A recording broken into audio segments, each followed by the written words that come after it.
Jiwoo stood in the giant crystal room and tried not to shake.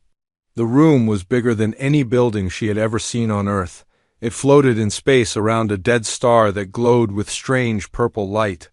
Through the clear walls she could see alien ships that looked like works of art compared to the clunky human vessel that had brought her here. 12 different alien species sat around her in a circle. Some looked like walking trees with too many arms. Others were balls of bright energy that hurt to look at directly. One group moved together like they shared the same brain, which they probably did.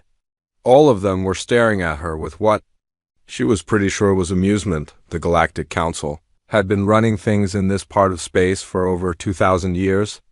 They kept peace between worlds and settled fights before they became wars. Each species in the council was older and smarter than humans. Their technology was so advanced that it seemed like magic to G-Woo. Earth had only been discovered 6 months ago. A scout ship from the Velinary had picked up old radio signals while mapping the outer edge of the galaxy. The aliens had been curious about the noise and followed it back to a small blue planet. What they found was a young species that had just figured out how to travel faster than light. The humans had done it the hard way. While other species used elegant physics and clean energy, humans had built their first warp drive using brute force and stubbornness. They welded metal plates together and ran cables through gaps. It worked, but it was ugly and loud and left radiation trails wherever it went. Carvin, the Velinary representative, had been the one to suggest inviting humans to join the Galactic Games. He was a tall, thin creature with gray skin and 4 arms. His species was known for being smart and a little cruel. They enjoyed watching other species struggle. The hairless primates might be entertaining. Carvin had told the other council members during a boring meeting about trade routes. Their files show they solve problems in the most backward ways possible. It could be fun to watch them try to compete with real civilizations. The Galactic Games happened every 50 years. They were a tradition that tested each species in different areas like technology, strategy, and intelligence. The winners got respect and better trade deals. The losers became the subject of jokes for the next half-century. No new species had been invited to the games in over 300 years. The council usually only added members after they had proven themselves worthy over many generations. But Carvin's suggestion had come at the right time. The other council members were bored and looking for something new. What harm could they do? Velkara, the ancient energy being, had asked. Her voice sounded like wind chimes in a storm. They barely understand their own technology. Let them play and give us something to laugh about. The vote had been unanimous. Send an invitation to Earth and see what the primitive humans would do. Ji-woo had been Earth's best diplomat for 15 years.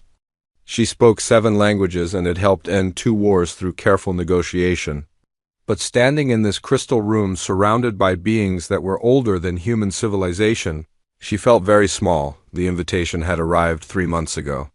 Through the same scout ship that had discovered Earth, it was written in perfect English, which should have been the first warning sign. The message was polite but had an undertone that Jiwoo recognized from her years in diplomacy. The aliens thought humans were beneath them. Earth's government had debated for weeks about whether to accept. Some officials wanted to refuse, saying it was obviously a trap or a test they could not pass. Others argued that this was humanity's chance to join the galactic community and learn from species that had mastered interstellar travel. In the end, curiosity won. Humans had always been explorers. Even when the odds were against them, they wanted to see what was out there.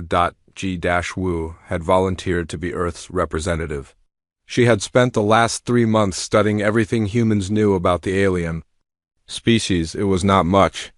Most of their information came from brief contact with the scout ship and some very basic cultural exchanges. Now she was here, and she could see the truth in the aliens' eyes. They did not respect humans. They saw Earth's people as primitive creatures who might provide some entertainment. The betting pools she had glimpsed on the way and all showed humans finishing last in every competition. The council leader, a massive creature that looked like a cross between a whale and a spider, began to speak. Its voice came through a translator device that turned its thoughts into words Jiwoo could understand. Welcome, human representative. To the Galactic Games, your species has been granted the honor of participating in our most sacred tradition. You will compete alongside the greatest civilizations in the galaxy in tests of skill, intelligence, and worthiness. Wu knew she was supposed to feel honored. Instead, she felt like she was being set up for a fall. The other species whispered among themselves in languages that sounded like music or static or the grinding of metal. She caught fragments through her translator that confirmed her suspicions. Amusing little creatures, one voice said. I wonder how quickly they will give up, said another. Perhaps we should have invited them to a smaller competition first, suggested a third. Jiwoo straightened her shoulders and looked directly at the council leader. Her voice was steady when she spoke, even though her heart was racing. Earth accepts the invitation to compete in the Galactic Games. We are honored to participate and will do our best to represent our species with dignity. The council leaders. Many eyes blinked slowly, which Jiwoo's briefings had told her was a sign of mild approval among his people. Excellent. The games will begin in 3 months on Nexus Prime. You may select a team of 5 individuals to represent your species. Choose wisely, as their performance will determine how the galaxy views humanity for generations to come. As Jiwoo left the crystal chamber, she could hear the aliens already making jokes about what the human team might try to do. They laughed about human stubbornness and their habit of using violence to solve problems. They made bets about which competition humans would fail first. None of them seemed to consider that those same traits might actually help humans win. Jiwoo smiled to herself as she boarded her ship. The aliens had made one critical mistake. They had judged humans by their technology instead of their character. They saw the crude ships and simple tools and assumed that meant humans were crude and simple too. They were about to learn that humans had survived and thrived on Earth not because they were the strongest or smartest species on the planet, but because they refused to give up when things got difficult. The games would be interesting indeed. The human ship Inchin's Pride looked terrible next to the other vessels orbiting Nexus Prime. While the alien ships were smooth and gleaming, the human vessel was a collection of metal plates welded together with visible seams, pipes, and cables. Ran along the outside of the hull because the humans had run out of room inside. The fusion engines left bright trails of radiation that made the other species move their ships away from the human vessel. Du-Hyen watched the other teams through the ship's small viewport and tried not to worry. As Earth's representative and team leader, he had studied every file on the Galactic Games for the past 3 months. What he had learned was not encouraging. The competitions were designed for species that had thousands of years of advanced technology and cultural development. The human team was small but determined. Min Sco was an engineer who could fix anything with spare parts and determination. Taejin was a physicist who understood math better than computers did. Yoonji was a doctor who had saved lives in war zones with nothing but basic medical supplies. Seung-ho was a pilot who could fly anything with wings, engines, or both. They had trained together for 3 months, but Du-Hyen knew they were still completely unprepared for what was coming. The other species had been competing in these games for centuries. They had special techniques and advanced knowledge that humans could not match. The first competition was called the Trial of Innovation. Each team was taken to a different failing colony world and given 48 hours to solve a critical problem. The colonies were real places with real people, not simulations. Success meant saving lives. Failure meant watching civilizations. Du-Hyen's team was sent to a mining colony on a dead planet. The colony's life support systems were failing and toxic gas was leaking into the living areas. The colonists had maybe 6 hours before the air became impossible to breathe. The competition provided each team with a workshop full of advanced alien technology. Most teams immediately began using the sophisticated equipment to build complex solutions. The Velinari used dimensional folding to create new air filtration systems. The Thyros applied pure energy manipulation to neutralize The toxic gases. The Morden built nano-machines that could repair the life support systems from the inside. Min-SEO looked at the alien technology for about 5 minutes, then walked away from it completely. This stuff is too complicated, she told Du Hyan. I don't understand how it works and we don't have time to learn, but I know how to fix broken machines. Instead of using the provided equipment, Min-SEO went to the colony's waste management center. She found broken pipes, damaged filters, and worn-out pumps that the colonists had thrown away, while the other teams worked with technology worth more than Earth's entire space program. Min-SEO started welding scrap metal, together with tools she borrowed from the colony's repair shop. Tae-jin ignored the competition's quantum computers and started doing calculations on paper with a pencil. When Du Hyan asked him why, Tae-jin pointed to the electromagnetic interference that was disrupting the advanced computers. The alien computers keep crashing because of the radiation from the gas leaks, he explained. But pencil and paper work anywhere. Eunji set up a medical station in the colony's main hall using supplies from the human ship's emergency kit. She treated colonists who were already showing signs of gas poisoning while monitoring their vital signs with equipment that looked primitive compared to alien. Medical technology. SEO took their shuttle and started flying supply runs between the colony and their ship. The shuttle was damaged from the harsh atmospheric conditions and several systems were failing, but Seung-ho kept it flying through skill and stubbornness. The judges who were monitoring the competition watched the human team with growing confusion. According to their instruments, the humans were not using any of the provided technology. Instead, they were building their solution from garbage and scrap metal, while other teams constructed elegant, sophisticated systems. Min-SEO built what looked like a collection of pipes and fans held together with metal tape, but her crude system worked.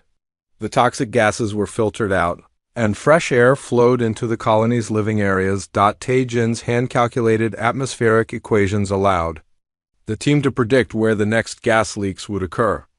They sealed the weak spots before the leaks could start, buying the colony more time. Eunji's simple medical care kept the colonists healthy enough to help with the repairs. Her basic treatments worked better than expected because she understood how the human-like colonists' bodies worked. When the 48 hours ended, the judges checked each team's results. The sophisticated alien solutions had saved most of their assigned colonies, but several had failed when unexpected problems arose that the advanced technology could not handle. The human solution was ugly and simple, but it had saved more colonists than any other team. Their colony was not just surviving but actually improving. Min-SEO's repairs had made the life support systems work better than they had in years. The second competition was called the Maze of Minds. Each team had to navigate through a psychic puzzle that tested mental flexibility and problem-solving skills. The maze changed based on how the participants thought, becoming more difficult for teams that used predictable approaches. Most alien species had natural advantages in mental competitions. The Thyros were pure energy beings with incredible psychic abilities. The Zelkar shared a hive mind that let them think faster than any individual. The Velinari had evolved sophisticated mental disciplines over thousands of years. Du Hyan looked at the entrance to the maze and realized that humans had no psychic abilities at all. They would have to compete against species that could read minds and share thoughts while humans were limited to talking to each other. But Du Hyan had spent 15 years in military strategy, including urban warfare training. He looked at the maze and started thinking about it like a battlefield instead of a puzzle. Min-SEO, take the left path and make as much noise as possible, he ordered. Tae-jin, go right and move quietly. Eunji, stay in the center and watch for traps. Seung-ho, circle back and follow my path exactly. The maze's AI was designed to respond to unified team thinking, not to teams that split up and used misdirection. While other species tried to solve the puzzle through mental discipline and psychic communication, the humans treated it like a military operation. Du Hyan created false trails by having team members walk partway down wrong paths before doubling. Back, he used hand signals instead of spoken communication to avoid detection. When the maze tried to trap them with illusions, the humans ignored what they saw and trusted their training instead. The maze became increasingly frustrated as it tried to predict human behavior. Other species thought in patterns that the AI could understand and counter. But human military tactics were based on chaos and unpredictability. When Duhain's team reached the center of the maze in record time, the judges had to check their instruments twice to make sure the readings were correct. For the first time in game's history, the species that had been invited as entertainment was leading the competition. The alien species watching the game stopped, laughing. Something was very wrong with their assumptions about human capabilities. In the viewing areas, betting pools that had heavily favored the humans to finish last were suddenly paying attention. The primitive species from the outer rim was not losing badly. They were winning. Carvin watched the results with growing unease. His joke was turning into something he had not expected. The humans were not failing in amusing ways. They were succeeding in ways that made no sense. How are they doing this? Velkara asked during an emergency council meeting. Their technology is centuries behind ours. Their minds are not evolved for these competitions. Duhain and his team did not know about the worried discussions happening among the alien leadership. They were too busy preparing for the next competition, confident that their unconventional approaches were working better than anyone had expected. They had no idea that their success was starting to frighten some very powerful species. News of the human victory spread through the galaxy faster than light-speed communication. What had started as entertainment was becoming the most watched event in galactic history. Alien species that had never heard of Earth were suddenly placing bets on the strange creatures from the outer rim. In the council chambers above Nexus Prime, emergency meetings were held behind closed doors. The 12 species that ruled the galaxy were facing something they had never encountered before. A challenge to their natural order. Velkara's energy form flickered with colors that indicated deep concern. As the oldest member of the council, she had seen civilizations rise and fall across 3,000 years. But she had never seen anything like the humans. Their methods make no sense, she told the assembled council members. They ignore our most advanced technology and solve problems with primitive tools. Yet somehow they achieve better results than species with centuries of experience. Carvin shifted uncomfortably in his floating chair. His joke was becoming a nightmare. The betting pools that had once laughed at human chances were now taking them seriously. Some were even predicting that humans might win the entire games. Perhaps. We underestimated them, suggested Kalvara, speaking for the Zelkar hive mind. Their unpredictability seems to be an advantage rather than a weakness. Impossible, snapped Morden Prime, the artificial intelligence that represented the machine. Species, chaos cannot defeat order. Random behavior cannot overcome systematic planning. Their success must be temporary. But the third competition proved Morden Prime wrong in the most dramatic way possible, the economic warfare. Challenge was the most complex competition in the games. Teams had to manage simulated trade networks, resource distribution, and market manipulation across dozens of star systems. Success required understanding economics, psychology, and mathematics at levels that took most species centuries to master. The alien teams approached the challenge with sophisticated computer models and predictive algorithms. The Morden used quantum processors that could calculate millions of possible outcomes in seconds. The Velinari applied economic theories that had been refined over thousands of years. The Thyros used their energy-based consciousness to process multiple data streams simultaneously. Duhain looked at the economic simulation and felt completely lost. The display showed trade routes, resource flows, and market data that would take a human months to understand. His team had studied basic galactic economics, but they were facing systems more complex than anything on Earth. We can't compete with their computers, Taijin admitted after studying the interface for an hour. Their processing power is beyond anything we can match. Then we don't try to match it, Duhain replied. We do something else. Instead of trying to understand the entire economic system, the human team focused on small parts that they could. GRASP, MinSEO, identified inefficiencies in transport routes that the alien algorithms had overlooked. UNG studied the psychological profiles of the simulated traders and found emotional patterns that could be predicted. Te-Jin discovered something that the advanced alien computers had missed completely. Hidden in the massive amounts of economic data were tiny patterns that repeated in cycles. The patterns were too small for the sophisticated analysis programs to notice, but they were visible to someone doing calculations by hand. It's like a heartbeat, Te-Jin explained to his team. The entire economy has a rhythm that the big computers ignore because they're looking at too much data at once. Seung-ho started making seemingly random trades based on Te-Jin's pattern analysis. To the alien observers, the human strategy looked completely chaotic.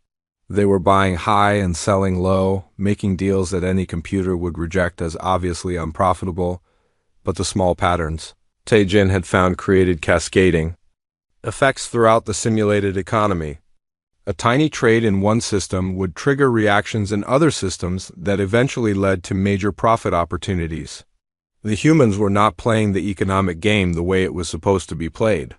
They were changing the rules by exploiting flaws in the system that no one else had noticed. MinSEO made her own contribution by deliberately creating inefficient trade routes that somehow maximized profits through unexpected secondary effects. Her routes made no sense according to standard economic theory, but they worked because they took advantage of psychological factors that the alien algorithms did not account for. When the economic warfare challenge ended, the judges had to run their calculations 3 times before they believed the results. The human team had not just won the competition. They had achieved profit margins that the simulations were not designed to handle. The Morden representative requested a formal investigation, claiming that the humans must have cheated somehow. But when the judges examined the human strategy, they found no violations of the rules. Everything the humans had done was legal according to the competition guidelines. The investigation only made the situation more disturbing for the alien species. The humans had not cheated. They had simply approached the problem in ways that no one else had considered possible. The 4th competition was stellar engineering, where teams had to stabilize a dying star system. The provided star was going through irregular fusion reactions that threatened to destroy the inhabited planets in the system. This was supposed to be the competition where human inexperience would finally show. Stellar engineering required understanding of physics and technology that took civilizations thousands of years to develop. The humans had been in space for less than 50 years. The alien teams deployed their standard solutions. The Thyros used pure energy manipulation to regulate the star's fusion reactions. The Zelkar constructed a network of stabilizing satellites around the star. The Morden built a massive computational array to predict and control the star's behavior. All of their solutions were elegant, sophisticated, and based on proven scientific principles that had worked for centuries. The human team studied the dying star for hours before Te-Jin proposed something that made the alien observers think. The humans had finally lost their minds. "We need to make it worse before we can make it better," Te-Jin explained to his team. The star is dying because its fusion reactions are too stable in some areas and too unstable in others. If we destabilize the stable areas in a controlled way, we can reset the entire fusion process. The plan was so dangerous that it violated every principle of stellar engineering that the galaxy had established. Instead of stabilizing the star, the humans wanted to deliberately trigger a controlled explosion in its outer layers. Seung-ho took the Inchin's pride directly into the star's corona, flying closer to the fusion reactions than any ship was designed to go. The radiation levels were so high that most of the ship's systems began failing within minutes. Working from Te-Jin's hand-calculated coordinates, Seung-ho placed fusion charges at precise points around the star's surface. The charges were crude human explosives that looked primitive compared to alien technology, but they were placed with mathematical precision that only Te-Jin's unconventional physics could have determined. The other teams withdrew their ships. to safe distances, certain they were about to witness the most spectacular failure in game's history. Some of the alien spectators covered their optical sensors, unable to watch what they expected to be the destruction of the human team. When the charges detonated simultaneously, the star's outer layer exploded in a controlled burst that should have destroyed the entire system. Instead, the explosion triggered exactly what Taejin had predicted. The star's fusion reactions reset to a stable pattern that was actually more efficient than the original configuration. The stellar output became steady and predictable for the first time in the star's recent history. The inhabited planets in the system not only survived but began receiving more consistent energy than they had in decades. For the Zelkar hive mind, the human success triggered something they had never experienced before: individual confusion within their shared consciousness. Some members of the hive began thinking thoughts that did not match the collective understanding. The humans were no longer just leading the competition. They were dominating it through methods that challenged everything the galaxy thought it knew about science and engineering. In the viewing areas, the laughter had completely stopped. The alien species that had come to watch humans fail were now watching in shocked silence as the primitive creatures from Earth rewrote the rules of possibility.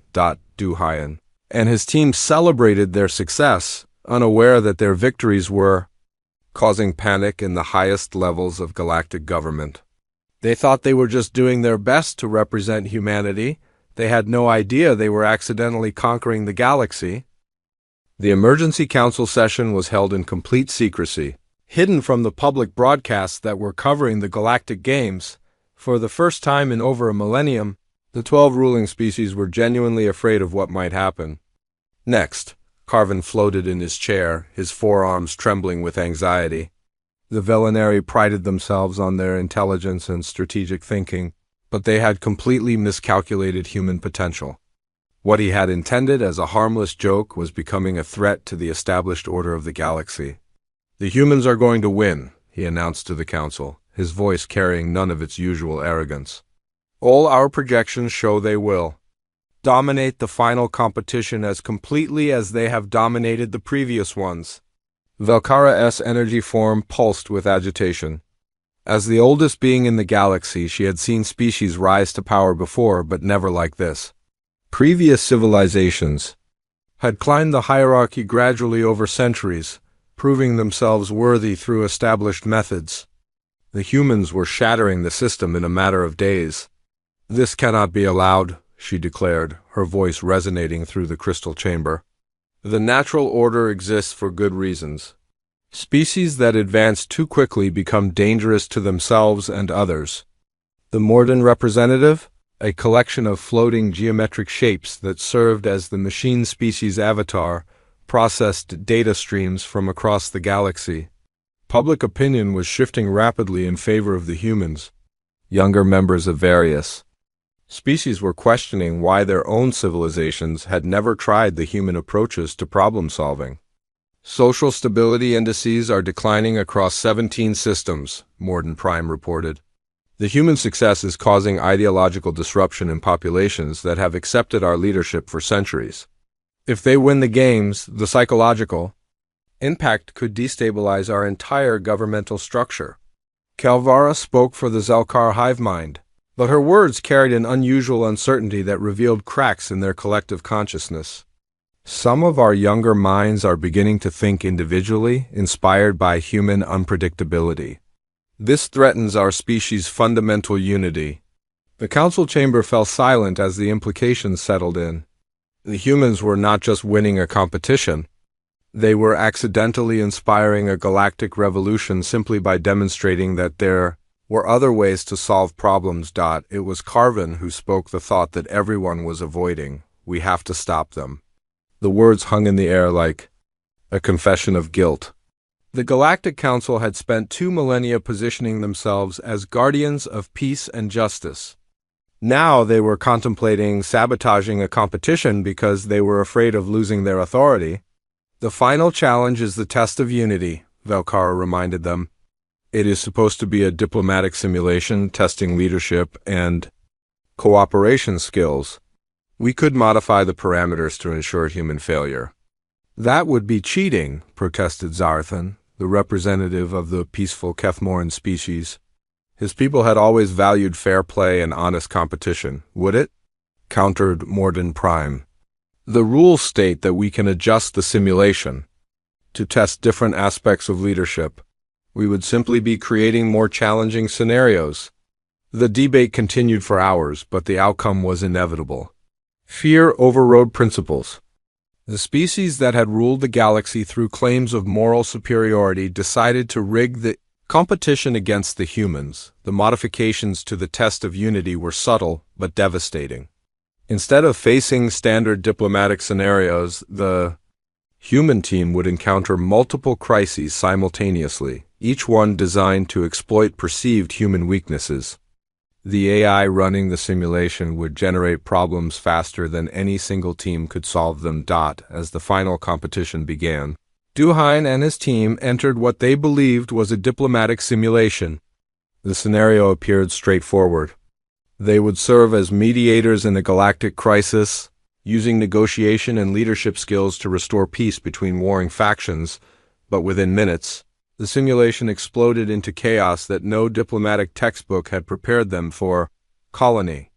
Rebellions erupted in 17 systems simultaneously. Trade wars broke out between species that had been peaceful allies for centuries. Border conflicts that had been settled generations ago suddenly reignited with new violence. Natural disasters struck inhabited worlds, requiring immediate humanitarian response. The other teams, aware of the sabotage, quickly withdrew from the competition. They claimed technical difficulties or strategic retreats, but in reality, they were unwilling to participate in what had become a deliberate attempt to destroy human credibility. Duhayan found himself commanding the only team still active in a simulation that was spiraling completely out of control. The scenarios were coming so fast that there was no time to develop proper diplomatic solutions. For every crisis they resolved, two new ones appeared. MinSEO worked frantically to establish communication networks between isolated crisis zones, but the simulation kept introducing new communication failures. Taijin calculated resource distribution patterns for humanitarian aid, but the AI kept changing the parameters faster than he could adapt. Unji established medical relief networks in simulated disaster zones, but new catastrophes kept overwhelming her efforts. Suho flew impossible missions to deliver aid where it was needed most, but the simulation made sure that every success was followed by greater challenges. The human team was being pushed beyond their limits by an AI that had been programmed to ensure their failure. Their ship was damaged from the constant crisis responses. Their supplies were depleted from trying to help populations that the simulation kept putting in danger. Exhaustion was setting in as they worked without rest to address emergencies that multiplied faster than they could be solved. In the viewing areas, alien spectators watched in uncomfortable silence. What had begun as entertainment was becoming something that felt wrong. Even species that had no love for humans could see that the competition had been turned into a cruel test that no team could possibly pass. Back on Earth, Jiwoo monitored the competition from the diplomatic center in Seoul. She had spent months studying the protocols for each game's event, and what she was seeing did not match the historical records. The test of unity was supposed to be a straightforward diplomatic simulation with clearly defined parameters. But the challenges facing Duhain's team were beyond anything that previous competitions had included. The scenarios were too complex, too numerous, and too perfectly designed to exploit human limitations. Yiwu began analyzing the data streams from the competition, comparing them to archived records from previous games. What she found made her blood run cold. The crisis scenarios facing the human team were not random events generated by the simulation. They were being created in real time by operators who were deliberately overwhelming the humans with impossible choices and no-win situations. Someone was cheating, and they were cheating specifically to ensure that humanity failed in the most humiliating way possible. Ji-woo's hands shook as she composed the message that would change everything. She was about to accuse the Galactic Council of corruption, a charge that could result in Earth being expelled from the galactic community forever, but she was also about to give Du-Hyen's team the information they needed to understand what was really happening to them. The message was simple. They're rigging the game against you. The crises are artificial. You're not competing anymore. You're being tested to see how much you can endure before you break. When Du-Hyen received Jiwoo's transmission, he felt something change inside him. The exhaustion and frustration that had been building for hours transformed into something much more dangerous. The aliens had made a critical mistake. They had tried to break human spirit through overwhelming adversity. But adversity was what had made humans strong in the first place. If the Galactic Council wanted to see what humans did when faced with impossible odds and deliberate sabotage, Du-Hyen was happy to show them. The competition was about to become something entirely different from what anyone had planned. Du-Hyen read Jiwoo's message 3 times before its full meaning sank in. The impossible challenges, the overwhelming crises, the perfect timing of every disaster, none of it was part of the actual competition. The Galactic Council was deliberately trying to break his team through sabotage and deception. For a moment he felt a fury so pure it was almost overwhelming. Then his military training took over, and the anger transformed into something much more focused and dangerous. Team meeting, Du-Hyen announced over the comm system. Now, Minaseo, Taejin, Eunji, and Seungho gathered in the damaged cargo bay of the Incheon's Pride. Their faces showed the exhaustion and frustration of hours spent fighting an unwinnable battle. But when Du-Hyen explained what Jiwoo had discovered, their expressions changed completely. "They're cheating," Yunji said quietly. "They invited us as a joke, and when we started winning, they decided to cheat rather than accept the results." "The question is," Taejin said, "what do we do about it?" Du-Hyen looked at his team and made a decision that would change the course of galactic history. "We stop playing their game and start playing ours." The test of unity had been designed as a diplomatic simulation, but Du-Hyen abandoned the diplomatic protocols completely.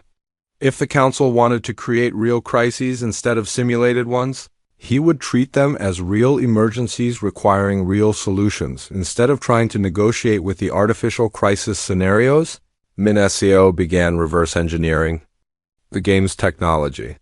She was not trying to win points anymore. She was trying to save actual lives in what the simulation was presenting as real emergencies, working with tools improvised from the ship's repair supplies. Minaseo started building communication networks that the simulation's sabotage could not disrupt.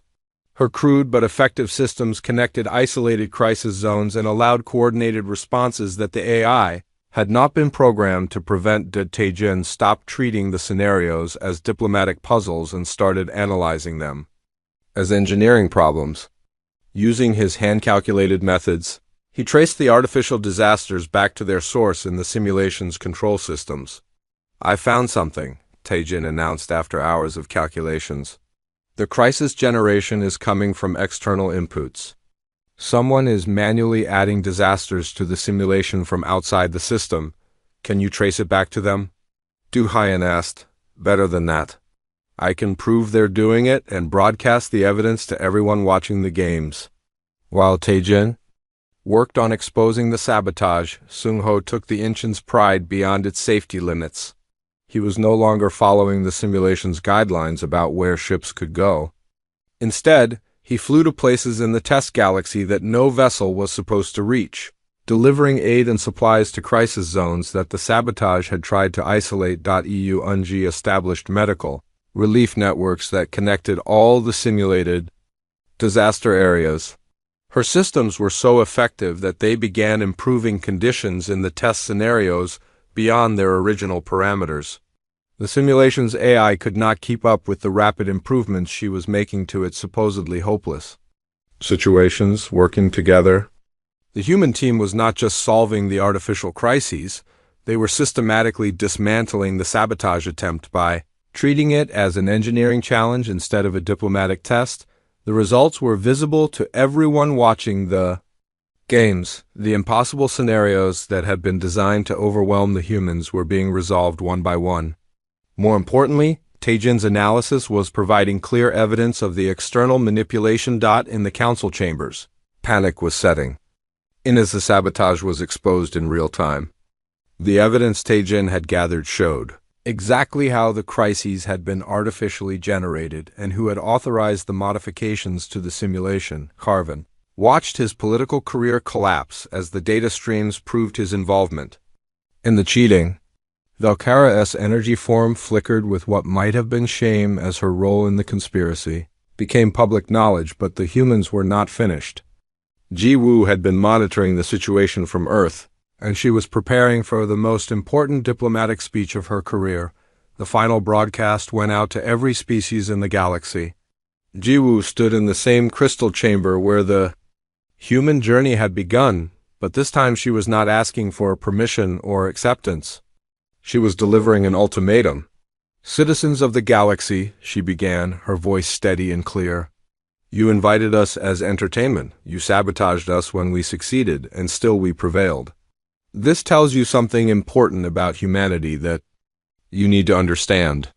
The alien representatives shifted uncomfortably in their seats as Ji-woo continued. "We don't just compete, we adapt, overcome, and thrive under conditions that would destroy others. You made the mistake of underestimating us once. Don't make it again." Ji-woo's speech was broadcast live to billions of beings across hundreds of worlds. The evidence of the Council's cheating was displayed alongside her words, proving that the species that claimed to represent justice and fair play had been willing to cheat rather than accept an honest defeat. "Humanity is not asking to join your galactic community," Ji-woo declared. "We are informing you that we are now part of it, whether you accept us or not. We have proven our capabilities, exposed your corruption, and demonstrated that we will not be intimidated by those who abuse their power." The games ended with humanity's total victory, but that was just the beginning. The evidence of Council corruption had triggered political upheaval across the galaxy. Species that had accepted alien leadership for centuries began questioning why they had never been allowed to try different approaches to their problems. Within a year, human colonies had spread throughout Council space. The crude but effective engineering principles that Min SCO had demonstrated became the foundation for a new approach to galactic infrastructure. Taejin's mathematical methods were taught in schools across dozens of worlds. Yoonji's medical techniques saved millions of lives in species that had never considered human style. Improvisation. Du Hyun was elected to the Galactic Council as Earth's first representative, but he was not the only human in galactic government. Seung-ho founded the Galactic Pilot Academy, training beings from multiple species in human flight techniques that emphasized adaptability over perfection. The political changes were even more dramatic than the technological ones. Species that had been excluded from power for millennia found themselves with new opportunities as the old hierarchies crumbled. The rigid system that had kept the same 12 species in control for thousands of years was replaced by a more flexible structure that valued innovation and results over tradition and status. Ji-woo eventually became Earth's first galactic chancellor, ruling not through conquest or force, but through the same qualities that had won the games: adaptability, determination, and the uniquely human ability to turn impossible situations into opportunities. 50 years later, as Ji-woo stood in the crystal chamber where humanity's journey had begun, she reflected on the irony of their situation. The species that had once mocked human primitive tendencies now sent their children to Earth to learn human problem-solving techniques. The hairless primates had become the galaxy's most trusted experts at handling impossible situations. Carvin, now ancient even by Velinary standards, approached her after a council session. His once proud demeanor had been replaced by something that might have been respect. "I owe your species an apology," he said quietly. "My joke became your triumph, but perhaps that was justice." Ji-woo smiled, remembering the fear and uncertainty she had felt during her first visit to this chamber. "No apology necessary. After all, you gave us exactly what we needed, a chance to prove what humanity can do when everyone expects us to fail." The galaxy had learned a valuable lesson about underestimating the species from the small blue planet in the outer rim. Humanity had not conquered through superior technology or overwhelming force. They had conquered through something far more powerful, the refusal to accept defeat. No matter what the odds, in the end, the Galactic Council had been right about one thing. Inviting humanity to the games had indeed been a joke. The joke was on them,